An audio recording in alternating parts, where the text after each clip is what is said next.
Coming to you live, it's San Miguel TalkStory, a bilingual podcast presented by the San Miguel Storytellers and the San Miguel Literary Sala.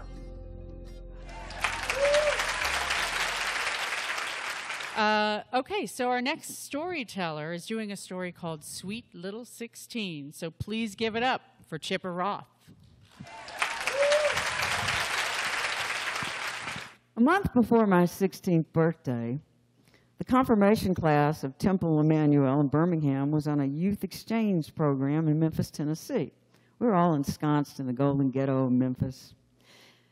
And that summer, a transformation from ugly duckling to I hope a beautiful swan had started with a visit to the diet doctor. He gave me little green and white capsules, and my baby felt fat and melted away. No more Pumpkin Miller.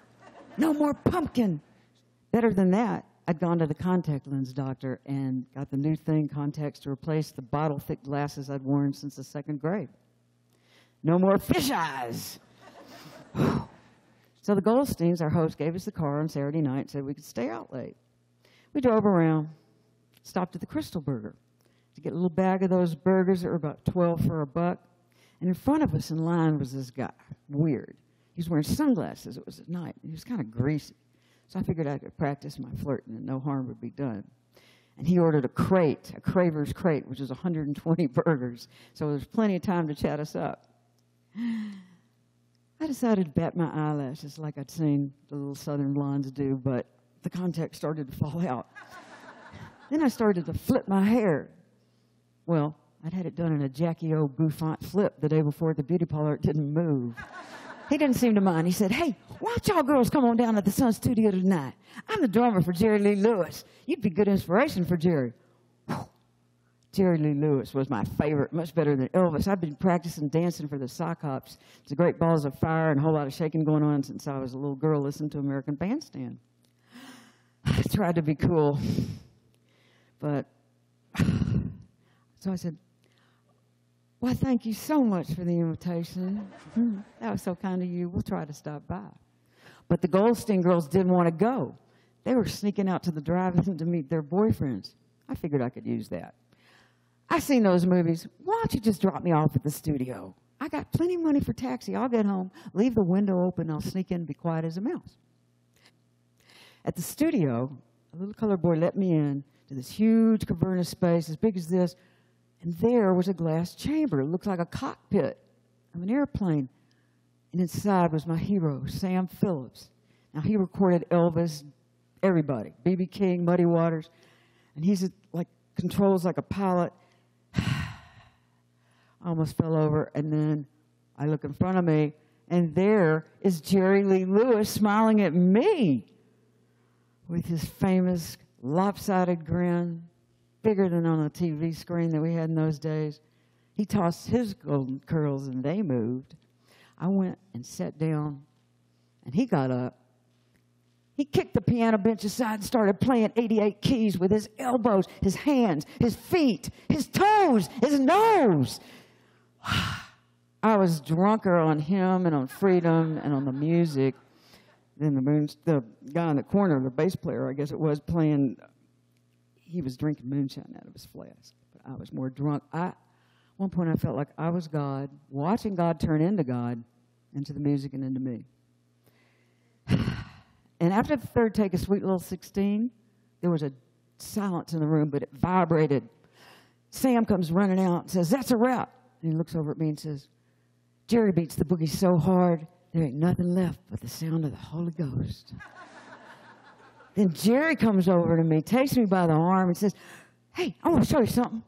Takes me outside, and there's this lime green Cadillac. He was so excited. He said, "I just got this yesterday, all new in '62. The grill, the top, it looks like a convertible even when the top's up. Look at this. Look at the headlights. They're clear, but they turn red.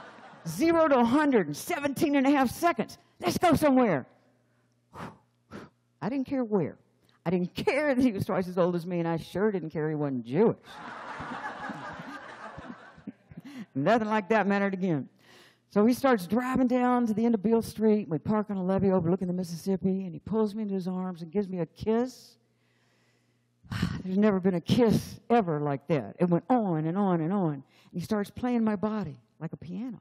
I wanted to be his piano. I wanted him never to stop playing me. All of a sudden, he pulls away, hangs his head over the steering wheel, and my world crumbled. He didn't like me after all. I guess I was still too fat. I guess I didn't know how to kiss. All of a sudden, he says, you know, I really think you should be married when you make love to a woman. But when I meet a girl as pretty as you, I don't know if it's the devil tempting me or God passing out free tickets to paradise. Come on, let's go somewhere else. So we drive out of town down these little country roads, far over the county line, and I'll never get that smell of gardenias and honeysuckle and southern pines out of my nose. I've been looking ever since. It's in no perfumery I ever found. I still like to clean with Pine Sol. So we get to this old fishing lodge, and he parks, and we get out, look at the moon for about a minute, and he says, let's get in the back seat. Well, we start up where we left off, and we're petting and necking hot and heavy, and he's going around the bases like Willie Mays that summer. And at one point, he gets down on his knees on those thick floorboards, and he lifts up my wide Madras, new dress, the halter top, and he says, I'm reading from the book of life. Well, there are acres of leather in the back seat of the Cadillac, and we slipped and slid, and all of a sudden, there's blood on that white leather. He falls to his knees. Oh, Jesus, forgive this sinner. God, forgive me my sins. Oh, I didn't know what to do. So I started praying back. Shema Yisrael Adonai Eloheinu Adonai Echad. And thank you, dear God, for the blessing of this night with Jerry Lee. Well, that made him laugh. It did. I said, Jerry, we got to get home. Those people are going to wake up. He said, oh, sweet. Just one more little time. So we did it another way. And then we did it another way. And the sun's starting to come up. So he starts driving home, and he's playing me. I swear he composed his next year hit, which was Teenage Letter, on my body.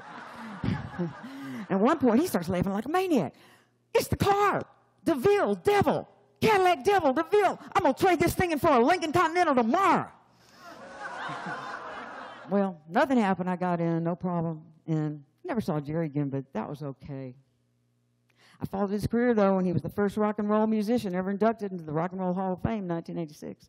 And even better, he was 80 on September 29th. Sold out the Palladium in London, every club in Europe.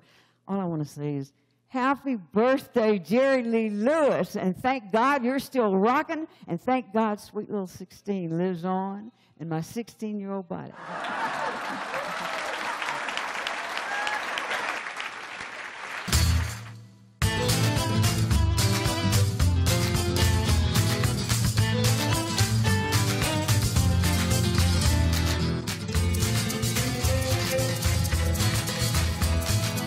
The San Miguel Storytellers is a non-profit organization intent on bringing back the oral tradition of storytelling to San Miguel de Allende, Mexico.